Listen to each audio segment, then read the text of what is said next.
This week in CAA football presented by GEICO returns fresh off the first weekend of conference play. I'm Bobby Broyles, as always joined by my friend Tim McDonald. Thank you, Beebs. No problem. The month of September is almost over, but it's nice to now have a couple of league matchups already in the books. It's crazy to think that September is almost over, and I look at last weekend, Bob, 2 statement wins for a couple of teams there.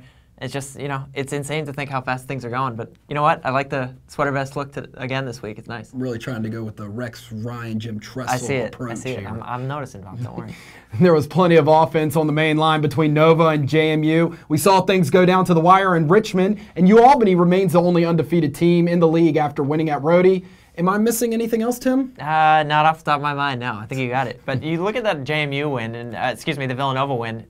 Such a good job by Villanova to just keep their composure. They fall down in that game, and you think to yourself, okay, John Robertson will start. He really proved to everyone that he can beat you with his arm. Didn't get that much going on the ground, but Villanova gets it done at home. A big win. If you're JMU, you take a lot from that game just moving forward. You outgained Villanova. You still move forward. I know you have a loss, but you have a great chance to make up for it this week. UNH and Richmond, what a game, too. That followed on Comcast. Literally came down to the last play. Yep. Nico Storetti crosses the ball. And you think about UNH, they got it done with a backup quarterback, and it's crazy to think Michael Strauss and Sean Goldrich didn't throw a touchdown in that game. So it went against a lot of predictions. And, of course, Great Danes. Hats off to Greg Gattuso and crew. Saw he took a 3-0 team selfie on the bus after the game. Yes, he did. The Danes beat Rhode Island in a game that they started slow too, but another crazy week. And again, CAA football went 3-1 versus FCS competition. And we saw Elon also get his first win. I think you forgot that part, but I got you back. Don't worry. And that's all right. And also 6 teams in the top 25 in the Sports Network poll right there.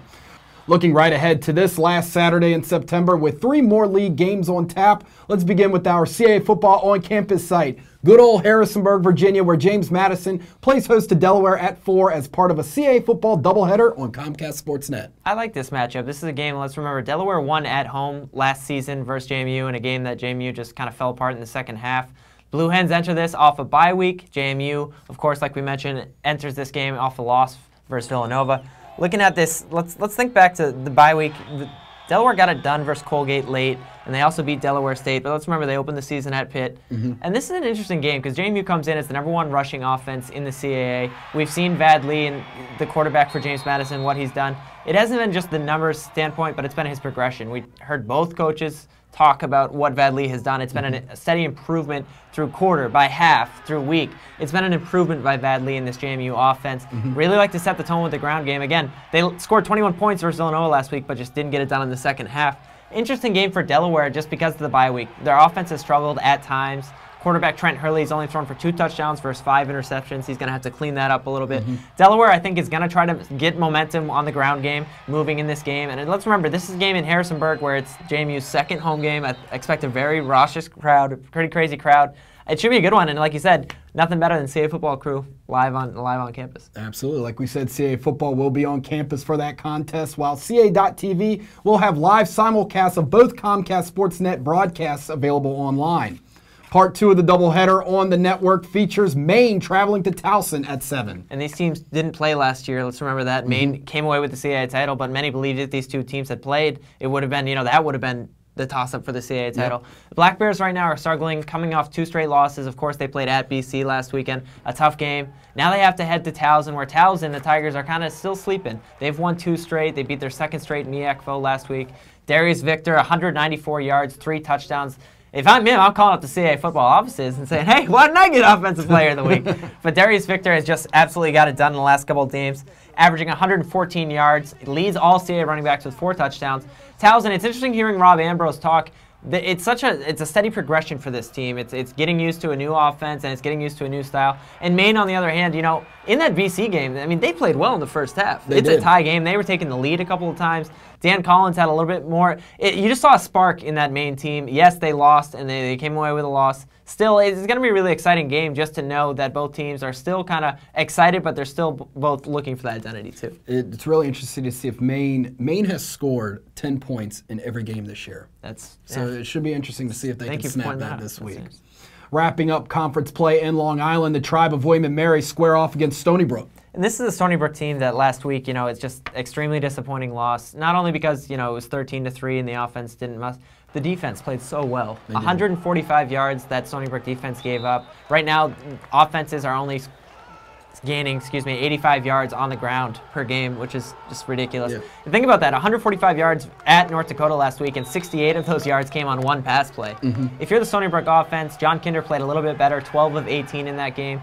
A little bit better passing the job, but you just have to generate points. And you talk with Chuck Fiore during the conference call, and you hear his quotes, and I think he's a little bit frustrated, but it's just you need to have some urgency on offense. Yes, and that Stony Brook defense is getting it done right now, and this is a really interesting game just because of that. William Mary's defense struggled last week at the first half. They went down versus Lafayette 19-9. Offensively, Cluley, the quarterback, came alive in the second half. 2 rushing touchdowns. He threw for another one. William Mary, you need to stay consistent on offense. We've seen them at times be explosive.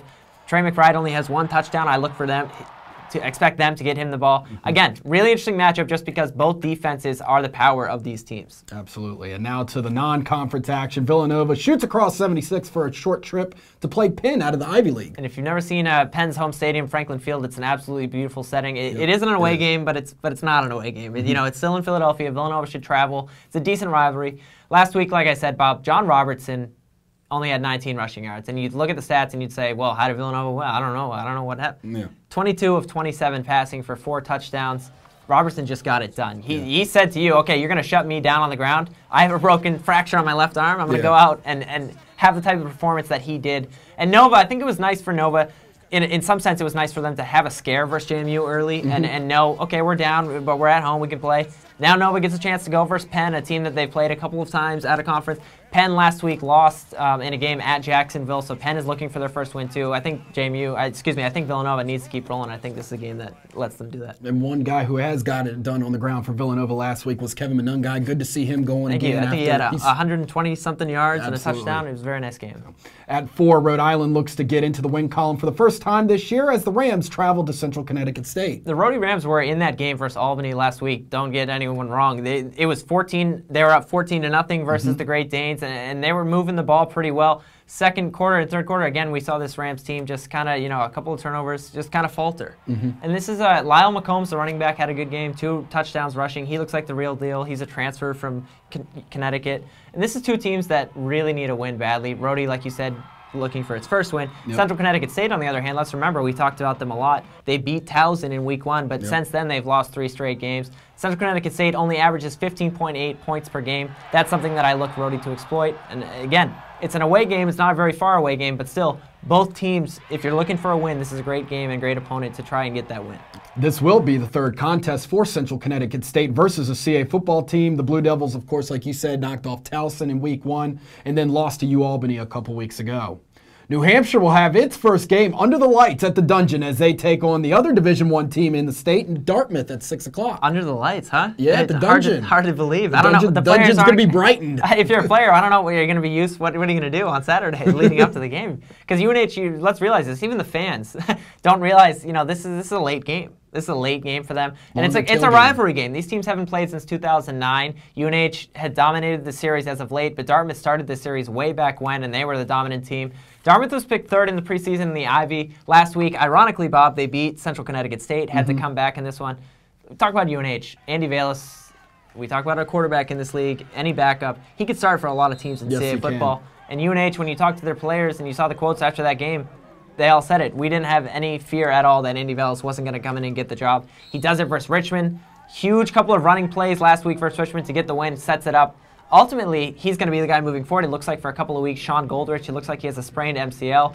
New Hampshire, I think they're going to exploit the run offense a little bit more versus Dartmouth. A home game, nice to come back. And at New Hampshire, you're sitting pretty in CAA football play right now, but you need to finish strong in non-conference play versus Dartmouth. What a chance at home, though. Absolutely. Keep that momentum going for the Wildcats. UAlbany looks to stay undefeated as they return home to Bob Ford Field to take on Columbia at 6. And the Danes are sitting here at 3-0. We saw their quarterback, Will Fiacchi, have a good game last week, not a great game. And we saw Omar Osborne get it done. Over 150 yards rushing. He now leads CAA football with 116 yards per game. And Columbia out of the Ivy has only played once. I'm going to give the advantage to UAlbany. I think UAlbany comes into this game. We saw Cole King, the wide receiver, get involved a little bit more. We also saw the freshman of the week. I'm forgetting his name right now, but he was the CAA football freshman of the week. He got his first career touchdown. And I like the way that UAlbany, like we said, they finished that game strong. right now they have a chance to go to 4-0 in non-conference with this non-conference game, and a great opportunity. And you got to think the Great Danes Nation right now, them returning home, it's going to be happy. It's going to be a really crazy It should be a lot crowd. of people there. Yep. That game can be seen live on the Time Warner Cable Sports Channel. We wrap up Week 5 with a televised contest on the American Sports Network with Elon, which is coming off that first win of the year, heading to Myrtle Beach to take on a tough opponent in Coastal Carolina. We got a little 7 o'clock. Insider information. Our colleague Alex Souza went to Coastal Carolina, so yes, he's been feeding us all the Chanticleers. It's not Chanticleers, it's Chanticleers. All that insider information. CCU has a really good quarterback in Alex Ross. Also have a very good defender in Quinn Backus. He's up for the Buchanan Award. This is a really good team. They're ranked number 3. Again, it's a great test for Elon. This is the first time, ironically, that Elon is having an away game this season out of their own state. So they have to go down to South Carolina.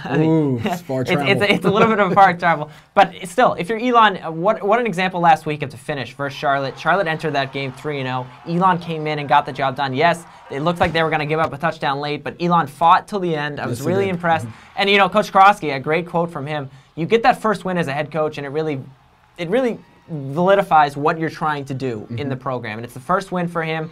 And I looked at Mike Quinn, the quarterback at Elon, threw for 2 touchdown passes, both to our guy, Kier Brown. We said was going to be key for this team offensively. Elon, what a great opportunity. It's going to be a very tough environment at Coastal, but a great game, again, to showcase what CA football is all about. Of course, both of them have a common opponent, if you want to look at that, with North Carolina A&T, Coastal on the road. Look at you. I know. These stats. Coastal on the road with a 1-point victory at North Carolina A&T, and of course, Elon lost by 5. Tough game at home. Game, so it should be an interesting matchup. CAFootball.com will have television clearance information for this weekend, and CA.TV again will be the online home for Saturday's Comcast Sportsnet doubleheader. You can also find additional games being streamed from our campuses this weekend on CA.TV. You know I'm all about that social life, Bob. You can get at the league on Twitter and Facebook and Instagram by searching CA Football and, of course, the CA Football hashtag CAFB. I live vicariously through you with your social life. I appreciate that, Bob. CA Football's Going Deep feature returned last week with the Rhodey Rams and a great story out of Kingston. Watch it now at cafootball.wordpress.com or at youtube.com/CA Football. Seriously, watch it because it was a great story out of Rhodey. A really, really tremendous story. And Bob, I know you're looking forward to this one this week at JMU, heading down to the Shenandoah Valley. You can look for us along with Alex Souza, as mentioned, and Eric Weberg in Harrisonburg, providing insights, highlights, and of course, we're going to have another Going Deep feature, which will broadcast next Tuesday. The new CA Football podcast, The Yak, will be out on Thursday, and we'll have special guests this week to break down the game between the Dukes and the Blue Hens. JMU beat writer Matt Jones and Blue Hens beat writer Kevin Tressolini will join us. And I thought we did pretty well on our debut on the Yak last week, Tim. Yeah, I know you're a little bit sore from losing the very first 3 and out segment at the end of the show. That's no comment. That's a low shot, man. No comment. Enjoy the games, everyone. We'll see you next week.